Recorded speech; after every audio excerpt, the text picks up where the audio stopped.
Hər kəsə salamlar. Əziz 11-cilər, deməli biz bugün növbəti gözəl sınağımızla davam edirik. Bu sınaq Abituriyent jurnalının 2022-ci il buraxılışıdır. Gəlin başlayaq və biz bu sınaqda ilk öncə mətnlərimizdən başlamalıyıq.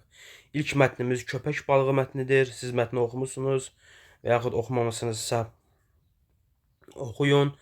Biz isə suallarımızdan başlayaq. Deməli, mətnin tərkib hissələri ilə bağlı uyğunluğu istəyir bizdən. 2 abzasdan ibarətdir. Xeyr, heç bir bizim deməli hissəmiz 2 abzasdan ibarət deyil. Bu birinci abzasımız girişdir. Orta abzaslar əsas hissədir. Nəticə hissəmizdə yalnız sonuncu abzasdır. Heç bir hissəmiz 2 abzasdan ibarət deyil. Ona görə A-nı çıxdıq. Daha sonra A, yəni heç birinə getməyəcək. B-də hadisənin baş verdiyi məkan və zaman haqqında təsəvvür yaradılır. Bu əlbəttə ki, mətnin giriş hissəsinə uyğun gələ bilər. B-ni yazaq girişə. Çünki baxın giriş hissəyə gəmimiz Afrika sahillərində lövbər salmışdı. Gözəl gün idi. Dənizdən təravətli külək əsirdi. Axşama doğru bürkü düşdü. Yəni görürük ki, hadisənin baş verdiyi məkanda var, Afrika sahilləri və s. və müəyyən qədər zaman haqqında da təsəvvür yaradılır. Deməli, axşama doğru. Sonra C. Deyir, tərkib hissə səhvən 2 abzas şəklində verilmişdir. Bu, mətnimizin bizim nəticə hissəsindədir. Yenə diqqətlə bura baxsaq, bu 2 abzas şəklində verilməməlidir. Yaşlı topçu ayağa qalxdı və dənizə baxdı. Ölü köpək balığının sarı qarnı dalğaların üzərində yerlənirdi. Yəni, bunlarda tez abzasa ehtiyac yoxdur. Bir-birindən dalıcan gəlməlidirlər. Amma gördüyümüz kimi, baxın, abzas şəklində verilib. Abzas şəklində verilib, düzdürmü? Bu səhvdir. Deməli, C-ni də qoyduq mətnimizin nəticə hissəsinə. 2 abzas şəklində verilməsi səhvəndir. Sonra, abzasların ardıcılığı pozulmuşdur. Mətni oxumuşuq, mətndə heç bir abzasın ardıcıllığının pozulması söhbəti yoxdur. D-ni də heç birinə aid eləmirəm. Y-də isə əsas obrazların xarakteri haqqında təsəvvür yaranır. Bu isə təbii ki, əsas hissəmizdə olacaq. 1-ə B, 2-yə Y, 3-ə C doğru cavabımız oldu. D bəndi. Daha sonra davam edirik. Mətndəki insanlara təhlükəli vəziyyəti dəf etməkdə hansı cəhətləri kömək etdi? Deməli, məsələn, bax, cəsarət deyə bilərik.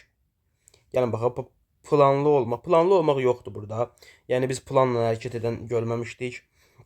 Daha sonra emosionallıq da yox, səbirli də davranan yoxdur.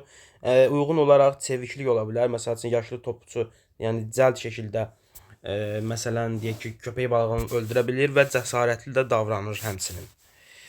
Belə. Cavabımız oldu 1-3. D bəndi uyğundur, digərləri uyğun gəlməz. Sonra 3.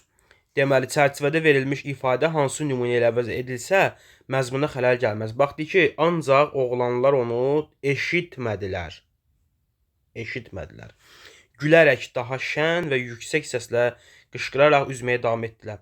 Əlbəttə ki, burada eşitmək qulaq asmaq mənasındadır. Sadəcə duymamaq mənasındadır. Ancaq oğlanlar onu duymadılar. Rahat bir sualdır, cavabımız C bəndi. Altından xətt çəkilmiş cümlədə yaşlı topçunun keçirdiyi hissləri hansı sözlə daha dəqiq ifadə etmək olar? Baxaq, rəngi qar kimi ağaran yaşlı topçu yerindən tərpənmədən göyərtdən uşaqlara baxırdı. Bu, əlbəttə ki, burada həyəcan, təlaş deyə bilərik. C bəndi. Yəni, heyrət, təəccüb yoxdur burada. Qəzəblə də baxmırdı. Bu hisslər də uyğun gəlmir. Təlaşlı, həyəcanlı şəkildə olanları izləyirdi. 5. Mətndəki çərçivədə hissəyə əsasən cədvəldəki doğru fikirləri istəyir bizdən. Çərçivədəki hissəmiz, baxın, lap bir dəfə də oxuyaq.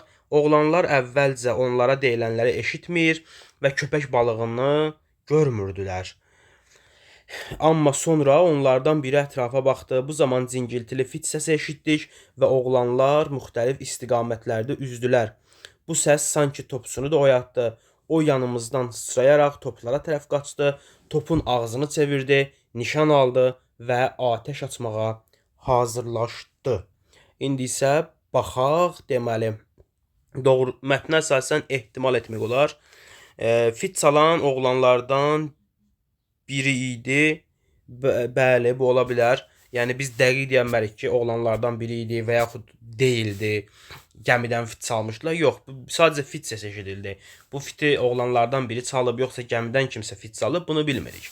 Ona görə də həqiqətən də ehtimaldır, biri götürürük. 2-də fit çalan yaşlı topçu idi. Bu da ehtimal olmalıdır uşaqlar. Dəqiqliklə mən deyəmmərəm axı yaşlı topçu idi o fit çalıb. Mətndə belə danışılmır. 2-ni ona görə çıxırıq. 3. Topdan atəş açmaq yalnız fit səsi eşidəndə topçunun ağlına gəlir. Bax bu ehtimal kimi götürə bilərik. Orada topçu həyəcandan, təlaşdan belə deyək, yerində donub qalmışdı və topdan atəş açmaq da yalnız fit səsi eşidəndən sonra ağlına gəlmiş ola bilər. Ehtimaldır. Və yaxud da ola da bilər ki, hələ ağlında idi, sadəcə olaraq fikirləşirdi neynəsin. Belə. Mətnə əsasən indi faktdır, yəni dəqiq bir şeydir. Oğlanların müxtəlif istiqamətdə üzmələri təsadüf yox, dənizçilik ənənəsi ilə bağlıdır. Bu biz fakt kimi götürənməliyik, biz bunu ehtimal kimi götürməliyik. Çünki yenə də dəqiqliklə biz bunu mətnə əsasən müəyyən etməliyik. Onlar köpək balığını görəndən sonra hərəsi bir tərəfə üzür. Bu təsadüfən də ola bilər. Yəni indi həyəcandan, qorxudan üzürlər də, hərəsi bir tərəfə üzüb və yaxud da ki, dənizçilik ənənəsi ilə də bağlı olar ki, köpək balığını çaşdırmaq üçün də filan, düzdürmü? Və 5. Hadisəni nəql edən şəxs həmin gəminin göyərtəsində olub. Bu isə bəli faktdır və çünki biz məsəl üçün deyir, hamımız donub qalmışdıq və nə olacağını gözləyirdik. Başqa yerlərdə də biz bunu dəqiq bilə bilirik. Məsələn, gəmimiz, deməli bu da oradadır. Belə. Və indi keçək açıq suallara. Mətnin nəticə hissəsinə uyğun başlıq yazın. Mətnimizin nəticə hissəsi yaşlı topçu ayağa qalxdı və dənizə baxdı. Ölü köpək, yəni köpək balığının artıq öldürülməsindən danışır. Məsəl üçün deyə bilərik ki, köpək balığının öldürülməsi, köpək balığının dəf edilməsi, oğlanların köpək balığından xilas olması, qurtulma, təlaşın sona çatması, bu kimi fikirlər. Bir dənə orada köpək balığının öldürülməsini yazmayaq hər ehtimal. O bir qədər yuxarı abzasda baş verirdi də, yəni atəş atılandan sonra. Köpək balığının öldürülməsini yazmayaq, amma köpək balığının məsələn dəf edilməsi, oğlanların xilas olması, qurtulma, təlaşın sona çatması kimi cavablar olar. Sonra mətnə istinad etməklə dənizçilər su tutarı təhlükəsizlik məqsədi ilə düzəltmişdilər. Fikrini əsaslandırırıq. Bəli, bunu da əsaslandıra bilərik ki, yəni bu yelkənli su tutar batmaqdan və köpək balığından insanları qoruduğu üçün bir qoruyucu funksiyası yerinə yetirirdi. Amma oğlanlar açıq dənizdə olduqları üçün, yəni o su tutardan kənara çıxdıqları üçün onlar təhlükə ilə üz-üzə qalırlar. Onlar su tutarda olsaydılar, bu təhlükə də yaşanmazdı. 8. Mətnin aid olduğu üslub. Əlbəttə ki, asan bir sual olar hər halda bu üslubla bağlı sualdırsa. Bəli, asan sualdır. Bədii üslubdadır mətnimiz və fikrimizi faktlarla əsaslandıraq. Məsəl üçün deyə bilərik ki, obrazlılıq var, misallar yaza bilərik, məcazlardan istifadə olunub, məsələn, qar kimi, emosionallıq var, məsələn, topçunun təlaş içində olması, gəmidəkilərin qorxması, bunlar hamısı emosionallıq və s. Həmçinin də başqa da biz qeyd edə bilərik ki, məsəl üçün bunun hekayə olduğunu qeyd edə bilərik. Dimin verdiyi cavablara əsasən hekayədir, daha sonra kiçik süjet xəttinə malikdir və s. Bunlar deməli həmin əsərin, mətnin bədii üslubda olduğunu sübut eləyir. 9. Problem və problemi yaradan səbəb. Əlbəttə ki, problemimiz köpək balığıdır və yaxud köpək balığı təhlükəsidir. Problemi yaradan səbəb isə oğlanların ehtiyatsızlığıdır deyə bilərik. Sonra 10. Tünd qara hərflərlə yazılmış cümlədə nöqtələrin yerinə elə ifadə yazın ki, cümlə mətnin üslubunun səciyyəvi xüsusiyyətlərinə uyğun təkmilləşsin.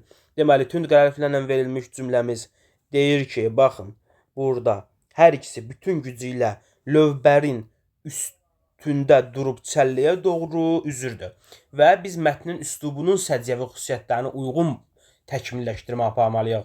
Mətnimiz bədii üslubdadır. Bədii üslubunda səciyyəvi xüsusiyyətlər əlbəttə məcazilikdir. Yəni, qısacası nöqtələrin yerinə məcazi mənalı ifadələr yazmalıyıq. Məsələn, biz bir təşbihlə bir nümunə yazaq. Çəlləyə doğru balıq kimi üzürdü. Nə bilim, olsun ildırım sürəti ilə üzürdü. Belə. Qorxu içində üzürdü. Məcazilik var. Bu kimi yox, burada qorxu içindən yazmayaq, amma digərlərini yazaq. Çünki qorxu içində hələ o köpək balığını görüb oğlanlar qorxmayıblar. Məzmuna da uyğun gəlməlidir əlbəttə ki. Keçək indi növbəti deməli mətnimizə. Yenə bu mətni də oxumamısınızsa baxın. Biz isə vaxt itirmədən suallardan başlayaq. Deyir, mətnin 1-ci və 9-cu abzaslarında Üzeyir bəyin fikirlərinə əsasən müəyyən etmək olar. 1-ci abzas, musiqini elə yazmaq lazımdır ki, onu bir qrup zövqü korlanan adam deyil, bütün xalq başa düşsün. Azərbaycan professional musiqisinin banisi Üzeyir Hacıbəyli belə deyirdi.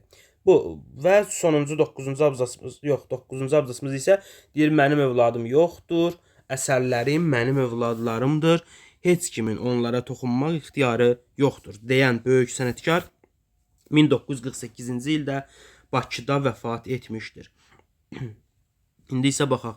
Deməli, bəstəkarları məsuliyyətli olmağa çağırır.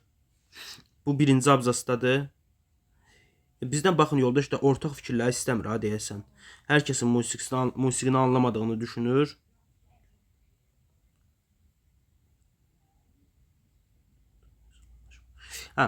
Bəli. Bəstəkarları məsuliyyətli olmağa çağırır. Bunu biz 1-ci abzasa əsasən deyə bilərik.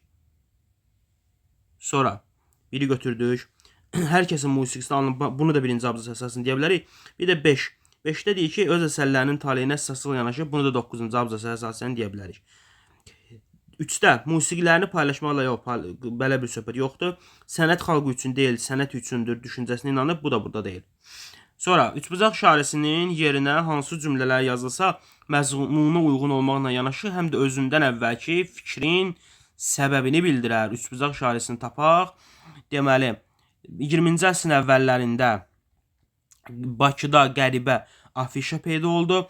Afişada bildirilir ki, 12 yanvarda Tağıyev teatrında Şərqdə ilk opera Leyli Məcnun göstəriləcək. Afiş insanların marağına səbəb oldu. Bax, indi mən bura nə artırmalıyam? Məzmunu uyğun gəlsin, həm də afiş insanların marağına səbəb oldu. Bu cümlənin səbəbi olsun, səbəbini bilək. Gəlin baxaq.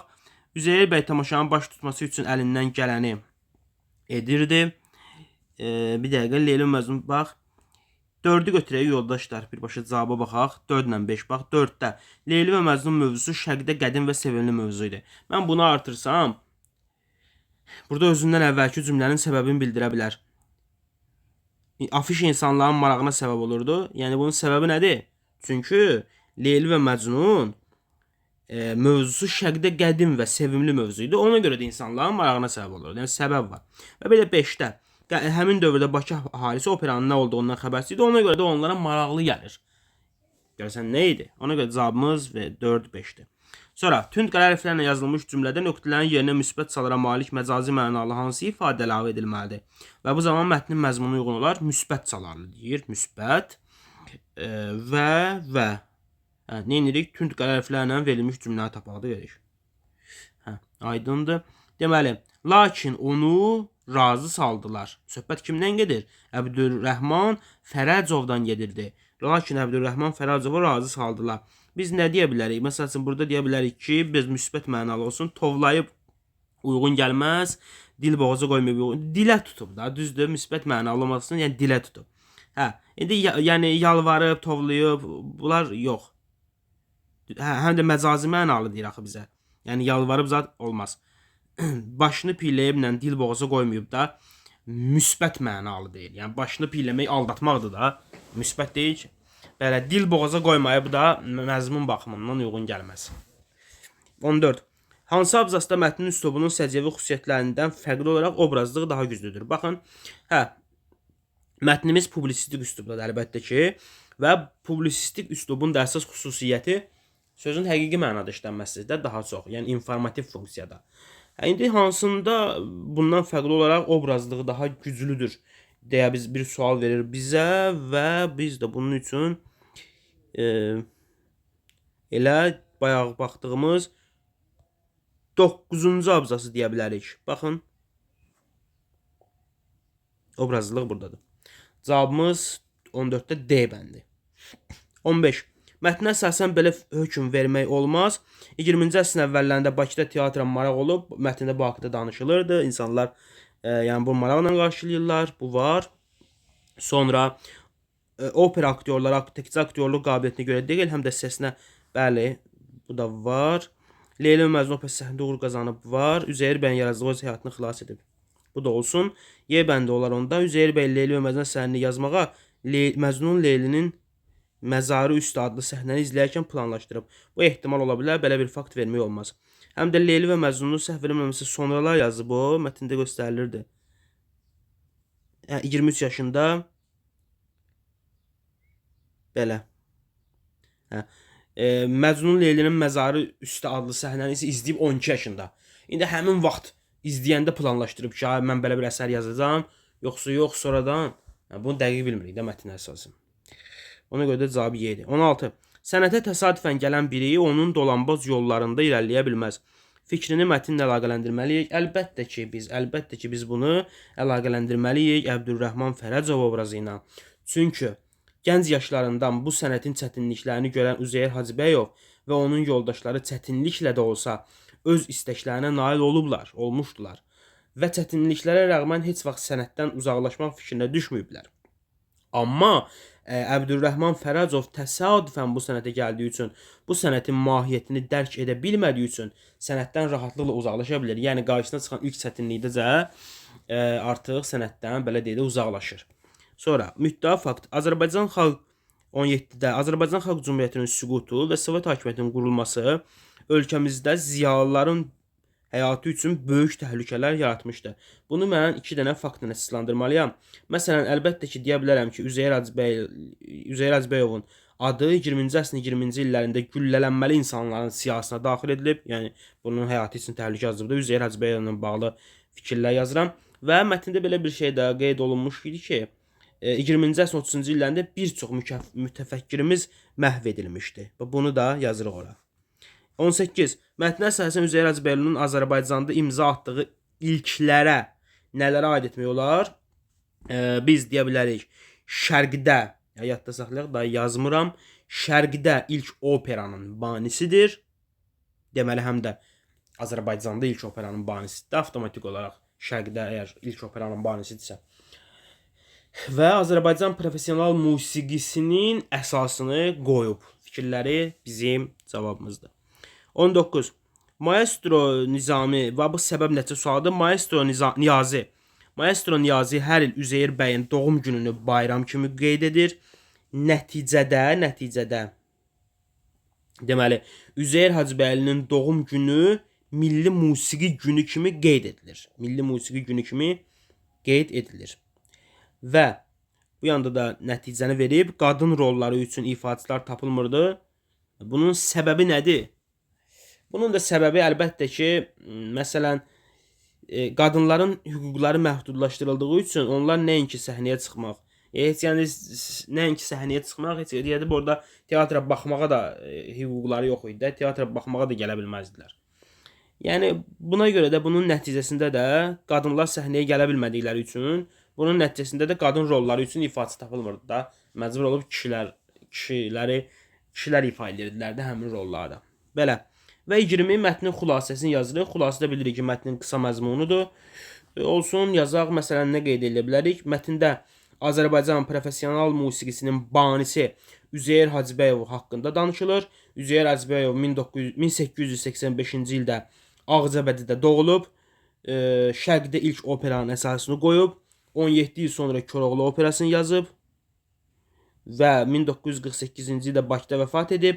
Hal-hazırda Üzeyir bəyin doğum günü milli musiqi günü kimi qeyd edilir kimi fikirlərlə yazmaq olar. Belə. Sonra dil qaydalarımıza baxırıq uşaqlar.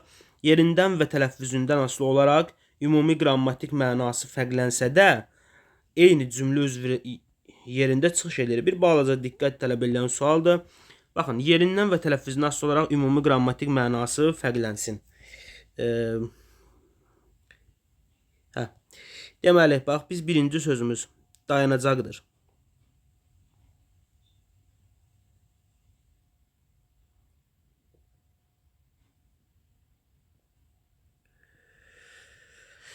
Dayanacaqdır sözünü. Bunu biz iki cür düşünə bilərik. Yerindən və ya tələffüzündən asılı olaraq. İndi burada tələffüzündən qatar dayanacaqdır. Tələffüz belə baxanda eynidir hər ikisində, amma yerindən, yəni cümlədəki işləndiyi yerindən asılı olaraq ümumi qrammatik mənası fərqlənər. Bir var, feil olar. Yəni məsəl üçün maşın dayanacaqdır. Nə edəcəkdir? Yəni gələcək zamanda olan feil. Bir də ki dayanacaq da, dayanacaq isim olar. Yəni ümumi qrammatik mənası, yəni nitq hissəsi kimi fərqləndi. Bunu bildik. Bunu bildik. Sualın dalı da var. Deyir, eyni cümlə özü rolunda çıxış edir. Bəli, ikisində də xəbərli şəkilçisi var. İkisində də cümlənin xəbəri olacaq. Xəbər olacaq cümlədə. Həm feil kimi işlənəndə cümlənin xəbəridir. Çünki tərkibində xəbərli şəkilçisi var. Həm də isim kimi işlənəndə cümlənin xəbəridir. İndi birində ismi xəbər olacaq, birində feili xəbər olacaq, o başqa. Cümlə özü xəbər olacaq. Yəni bax, biri götürdük. Sonra 2-yə baxaq. Bir dəqiqə. Hə. Deməli, biri götürmüşük. Sonra 2 onlarla. Mən belə deyək də, hə, bu yerindən və ya onlarla gedirəm. Belə düşünəndə bu əvəzlikdir. Bir də onlarla adam saydı. Hə, yerindən və tələffüzündən asılı olaraq ümumi qrammatik mənası fərqləndi. Bu düzdür. Amma sualın dalı var axı, deyir, eyni cümlə üzvü yerində işlənər. Xeyr, onlarla gedirəm. Əvəzlik kimi olanda tamamlıqdır da kimi ilə gedirəm. Sayı olanda isə onlarla adam gəlmişdi. Məsələn, burada artıq nə qədər təyindir. Nə qədər adam təyindir. Düzdürmü? Yəni eyni cümlə özü yerində çıxış eləmir. Ona görə 2-ni çıxırıq. Ona görə 2-ni çıxırıq. Sonra 3. Deməli, hə. 3-də 2-ni çıxdıq, 3-də çaydan.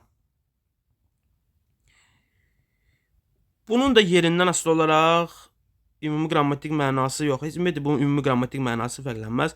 Çünki bir var çıxışlıq halda olan isim kimi, çaydan su götürdüm. Bir də ki çaydan da, yəni çayniş mənasında hər ikisi isimdir. Ümumi qrammatik mənası fərqlənmir. 3-ü çıxdıq. Sonra 4.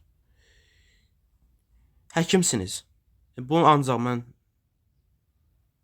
tələffüzündən asılı olaraq, amma eyni cümlə özü yerində çıxış eləməyəcək. Həkimsiniz yazaq.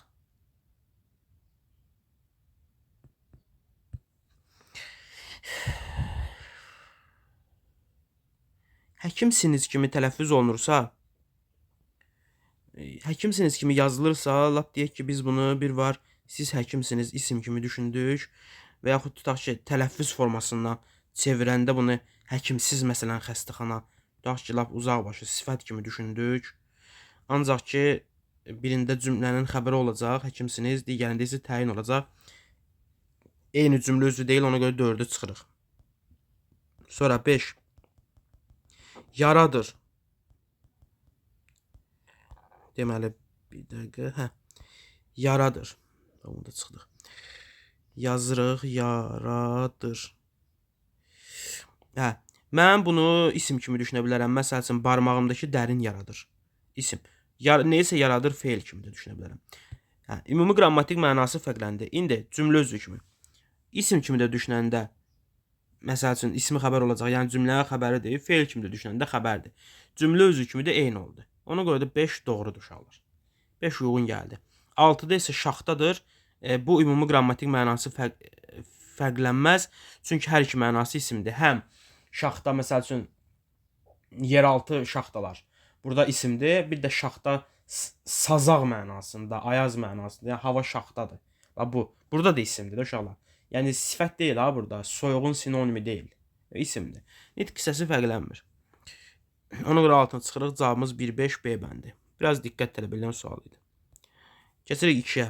Bizdən səhvləri istəyir, uyğunsuzluğu istəyir. Deməli, kündələn və qabiliyyətli.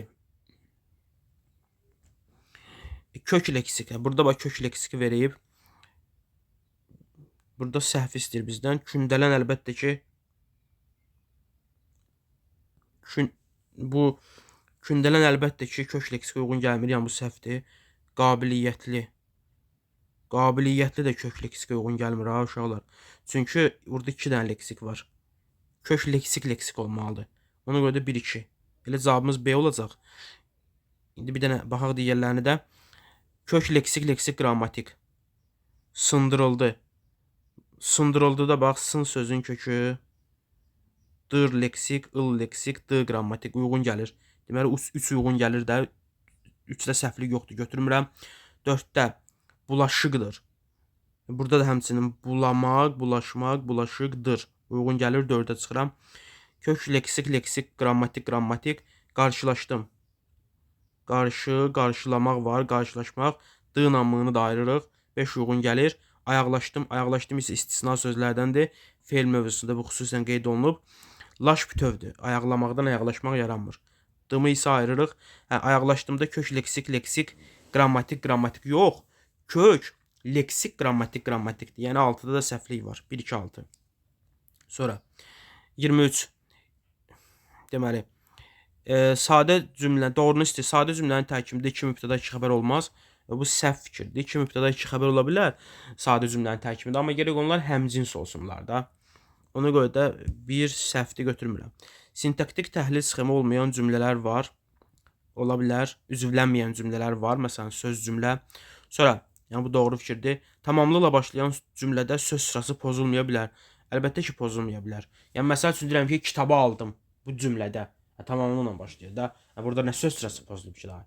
Yox, əgər cümlədə mübtəda filan olsa, onda cümlə tamamlıqla başlamamalıdır. Mübtəda əvvəl gəlməlidir və s. 4-də söz birləşməsi həmişə cümlə özü yerində işlənir. Xeyr. Məsələn, ən azından xitab ola bilər. Və yaxud da məsələn, ən azından tərkibdə qala bilər. Fe'li birləşmələrin tərkibində qalıb müstəqil cümlə özü olmaya bilər. Belə, 24. Hansı cümlədə fe'ldən düzələn sifət işlənib? Bu da çox diqqət tələb edilən sualdır. Biraz adam gərək bu sözü bilsin. Uyğundur sözü orada. Deməli, fe'ldən düzələn sifətimizdir. Uy sözün köküdür. Ğun leksikdir. Dur qrammatikdir. Belə. Cavabımız A bəndidir. Uyğun sözü bir daha deyirik ki, qeyd edirik ki, deməli düzəltmə sözdür. Yəni bu məsələni də belə başa salaq da. Deyək ki, hər hansısa bir butulkanın qapağıdır. O ona uyur. Yəni uyur ki, ona uyğun gəlir. Bax bu mənada. Uyğun düzəltmədir, yadda saxlayırıq. Sonra 25. Deməli, ifadələrdən birində samit qoşalığı olsa da kar cingirtili samit cütlüyünə rast gəlinmir. 8-ci otaq. 8-ci otaq. Necədir tələffüzü? 8-ci. Kar cingirtili samit cütlüyünə rast gəlindi. K-gı A-nı çıxıram. Sonra məsəl üçün C-yə baxaq. Ədəbiyyat kitabı. D-t rast gəlindi. Y-yə baxıram. Kənddəki adam. Tələffüz belədir də. Kənddəki. T-d. Kar cingirtili samit cütlüyünə rast gəlindi. Bunları çıxırıq. Hoppanmaq arısı. Hop. Banmaq. Deməli, B ilə P var. Yəni, kar cingirtili samit cütlüyünə rast gəlirik. Bunları çıxırıq. Deməli, cavabımız nədir? D bəndidir. İndi isə gəlin D bəndində bizi çaşdırırsa əgər, baxaq. Kar cingirtili, deməli, samit qoşalığı var. Bizdən birincisi eyni cinsli samit qoşalığı demir. Məsəl üçün, burada, bax, bu iki dənə samit qoşalığı yan-yana gəliblər. Eyni cinsli demir bizə. Yəni, bunu da götürə bilərik. Və kar cingirtili samit cütlüyü yoxdur. Çünki sözümüzün tələffüzündə bu D-t-ya keçir. Bələdçisi. Yəni, məsəl üçün, T ilə D yoxdur burada. Kar cingirtili samit cütlüyümüz yoxdur. Cavabımız D bəndidir. Sonra 26. Qaça-qaça gedin, gecikməyin. Bu belə bir klaster sualı. İndi mən burada birə nə yazmalıyam? Klasterin bu belə deyə də başlığıdır da. Bir fikir yazmalıyıq da biz burada. Məsəl üçün, baxaq görək fikirlər haradadır. Uşaqlar, bax, 2-də var. Bir də ki, 6-da var. Görək, baxaq. Deyir, eyni nitq hissələrindən ibarət sadə cümlədir, yoxsa eyni nitq hissələrindən ibarət mürəkkəb cümlədir. Əlbəttə ki, sadə cümlədir. Qaça-qaça gedin, siz qaça-qaça gedin, gecikməyin, siz gecikməyin. Sadə cümlədə ona görə 6-nı çıxdıq. 2-ni yazıram bura. 2. İndi isə burada nə yazdıq? Bu 2-nin yerində nə yazdıq? Bu burada yazdıq ki, burada. Deməli, yazdıq ki, eyni nitq hissələrindən ibarət sadə cümlədir. İndi zəhmət çəkib, burada da eyni nitq hissələrindən ibarət sadə cümlə yazmalıyıq. Yaxşı? Birdə, o elədir, bu belədir, sə. Burada sə var, bu mürəkkəbdir, bunu çıxdıq. Niyə onların hamısı belədir? Biz burada deməli götürək gerək. Çünki Hamısı əvəzli idi. Və 4. Kənddəki qocalar sifət, şəhərdəki cavanlardan sağlamdırlar. Hamısı sifət 4-ü götürürük. 5-də danışdılar, dinlədik. Bu mürəkkəb cümlədir. Yəni sadə cümlə deyil. Danışdılar, onlar danışdılar, dinlədik, biz dinlədik. Mürəkkəb cümlə olduğuna görə götürmürük bunu. Cavabımız oldu 2, 3, 4. D bəndi. 27. Fərqləndirilmiş hissələr əsasında Euler-Venn diaqramında yol verilmiş səhvləri müəyyən edin. Uğur qazandınmı yenisi haqqında düşün. Kim qanununa əməl edir, onunla dostluq etməyə dəyər. Birdə deyir əlaqələndirmə vasitəsidir. Biz Venn diaqramına uyğun Venn diaqramının tələbini də bilirik. Əlaqələndirmə vasitəsidir. Bu bəyəm kim var ha burada? Bu sual əvəzliyidə, bələdiyyədə bağlayıcı söz, tabeli mürəkkəb cümlədə bağlayıcı söz. Bu məgər əlaqələndirmə vasitəsi deyil. Əlaqələndirmə vasitəsidir. Yəni birin yeri səhvdir. Budaq cümlənin tərkibindədir. 2-nin də yeri səhvdir. İkisi də budaq cümlənin tərkibindədir. Bu 2 də ortada yazılmalıdır. Elə cavabımız 1-2 səhvləri istirdi bizdən. İndi baxaq. Cümlənin sonundakı duruş şahsına təsir etmir. Bəli. Yəni təsir eləsəydi əgər ən azından bunlar biri sual ədatıdır, biri sual əvəzliyidir. Məcbur olub bu sual cümləsi eləyər. Deməli təsir eləməyib. Yəni bu doğru fikirdir, götürmürəm. Cümlə özüdür. Bəli, bağlayıcı söz cümlə özü olur. Sonra 28. Biz ortaq fikri tapmalıyıq. Biz Şuşaya çatanda günorta idi. Biz Şuşaya çatanda sərgiyə baxılırdı və biz Şuşaya təkrar qaydanda sevincdən ürəyim sinəmə sığmırdı. Olsun. İndi bir mübtəda zad, deməli biz bir cümlələri sintaktik təhlil eləyə əvvəlcə yoldaşlar. Şəxsi cümlələrdə üçü də bax günorta idi. Nə vaxt biz Şuşaya çatanda biz burada mübtəda deyil. Hardan bilirəm? Hardan bilirəm? Əgər mübtəda olsaydı, xəbərlə sintaktik əlaqədə olardı. İndi görək, biz günorta idi. Elə şey olmaz. Xəbərlə sintaktik əlaqədə deyil.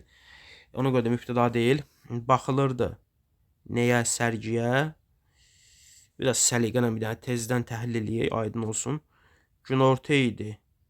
Xəbər, biz Şuşaya çatanda zəflik. Sonra baxılırdı. Xəbər, nəyə? Sərgiyə. Nə zaman? Yenə biz Şuşaya çatanda. Və biz Şuşaya təkrar qaydanda sevincdən ürəyim sinəmə sığmırdı. Xəbər. Frazoloji birləşmədir. Və biz Şuşaya təkrar qaydanda deməli zəflik. İndi mübtədası yoxdur. Bəli, bir düzdür. Hərəkətin subyektini bildən sözdən istifadə olunub. İş görən var, amma mübtəda deyil. Subyekt həmişə mübtəda olmur ki, hamısında biz var. Hərəkətin belə dediyi işi görən var. Yəni subyekt var. 2 də düzdür. Mübtədası şəxs əvəzinə ifadə olunub. 3-ü çıxıram sözsüz ki, mübtəda yoxdur. 4-də zəflik işlənmişdir.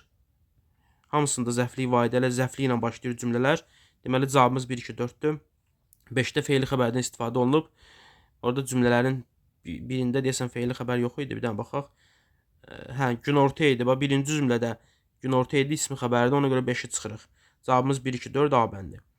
Sonra nümunələrin birində üçbucaq işarəsinin yerinə ilə söz artırılsa, cümlə üzvlərinin sayı artar, ədəbi dilin norması pozulmaz. Burada da cavabımız gəl əvvəlcə A-ya baxaq. Məşhurdur. Bir dəqiqə, məşhurdur xəbərimiz.